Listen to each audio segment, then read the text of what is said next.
I realized my dream of becoming a full-time content creator that I had going into high school could have been a reality if I had been consistent with all of the free time that I had. But now that I've graduated and I'm working full-time, I have a pretty busy job with kind of a fluctuating schedule constantly, I have two realizations. One of them is that this dream is more possible than I ever previously imagined. The second one is that it's going to be far harder than I ever previously imagined.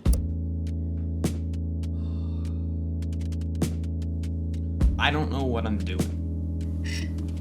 I've been making content for 5 years and I've gotten basically nowhere, still not even monetized. I'm so indecisive that I haven't been able to either produce consistently, or when I'm producing consistently, I haven't been able to stick to a topic and I don't know what topics to talk about. I don't know how to go about building the brand that I have in my mind, and I can't really spend more time planning. I can't just be journaling about the brand. Like, I need to be making content consistently, but I don't know what content to be making because I don't know how to pick an idea.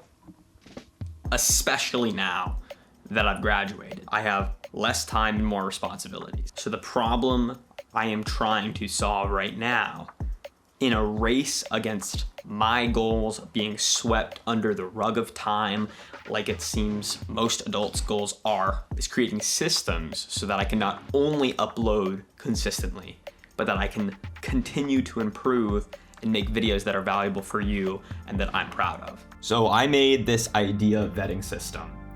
And the idea here is that I can take one of the ideas from my massive list of video topics, plop it in there, and then go through, sort of catalyze the process of me verifying whether this is an idea worth making an entire video about. Between committing the stepping stone fallacy, where I'm making videos that I don't actually want to make in hopes that one day somehow that will lead me to being able to make the videos that I do want to make, or just making fluff videos that don't serve the purposes of the reason that I'm making videos and have a channel in the first place.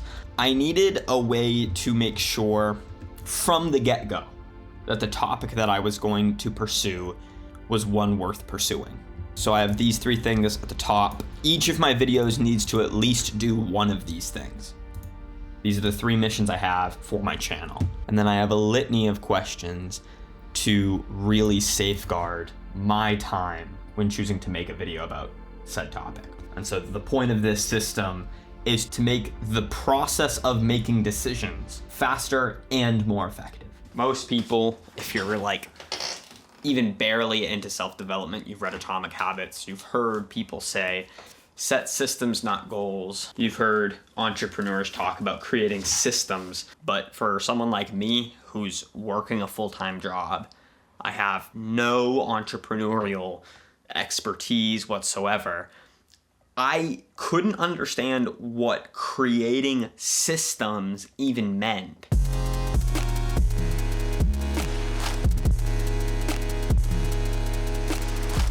What does that practically look like?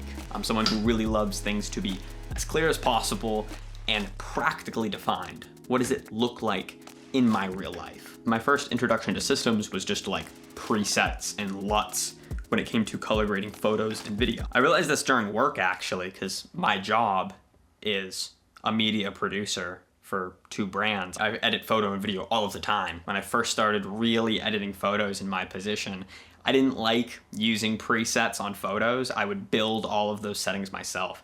But then I got to the point where I just started using, I'm like, I'm just gonna do it. So I clicked a preset and then I made my adjustments from there. And I quickly realized how much quicker that was. And then it clicked. That's a system.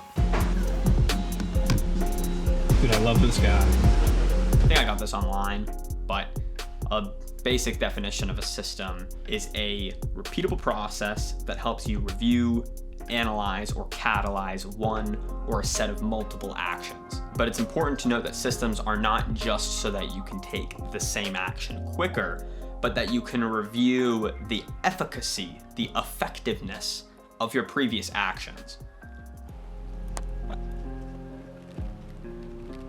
So what I just finished working on is a week review. I have done this before for extended periods of time. I didn't really take it seriously before, but now I realize how important this is. And this is the other half or the other third of what it means to systematize stuff, is having a process where you can effectively and efficiently review and analyze the progress you're making. Because it's really hard to judge the direction you should be going if you don't know the trajectory you're on. It's always really nice because I write down like some of the little wins that I had last week, and then I write down what's halting progress, what's my limiting factor, the biggest thing, and then I write down what I need to do next week. Helps keep me on track. And I've been doing it for a few months now. It's like the second time I've done week reviews, and it's been very helpful so far. So when I did week reviews in the past, I did many. I did one every week for about a year, I think. But this is in efforts to document the creating systems part of this process. Just recently, I scrolled through an app that I use to keep track of my workouts, and I realized that over the span of a few years, my lifts have not even really increased, and in some cases decreased. The reason for that is that I've been inconsistent, or I wasn't focusing on progressive overload, or like something happened, I sprained my ankle, so I'm out of the gym for 2 weeks. So it's important to note that a system is not just something that helps you do the same action quicker or better, but a system can also be something that helps you review and analyze your action. It's impossible to do progressive overload in every area of your life if you don't know the output of your input. I sketched out this graph to account for every hour in my week. Yesterday or Friday, I figured out that coming up with and choosing an idea, outlining the value in the video, and sketching the packaging took 90 minutes. Doing it for 2 videos, 2.5 hours, 30 minutes less than doing it for 1 video. And so I do think that if I were to batch it, I could get more done in a non-linear fashion. But let's just take one example of doing it for 1 video. Takes roughly 90 minutes. And so I haven't finished adding everything here, but I am accounting every hour of my week. All the green is when I'm working, the brown is when I'm sleeping, the blue is church or catechesis. I even have like eating and daily routine stuff put in there. And so I'm gonna go through and so I can be sure that I'm committing the time that I have to the necessary actions. And then as Matt Gray talks about, maybe I will get to a point where I'll be like, okay, I could get 2 videos done a week if I just had help in this one area that's taking the longest, and then I hire an editor or something. Average actions get average results, and everybody has the same goals, yet most never accomplish them. I need to create systems so I can work not just harder, but also smarter, so that I won't get the average result. And so this has all been an effort to document the process. There are only a few things that I'm trying to do with this channel. The primary one being leading people to seek truth, to seek Christ. But another priority for me is I want to document the process, because I don't think there's many people doing that. Documenting the process from zero, the process of building, the process of seeking truth. And so this is like currently what I'm doing. I am trying to create systems so in real time I can build a personal brand. I wish I would have had a video that explained this to me well before. So I hope at least some of the information in here was helpful. I believe the skill of creating systems is going to be one of the most important skills to get better at, to attain freedom. Glory to Jesus Christ, the Son of the living God.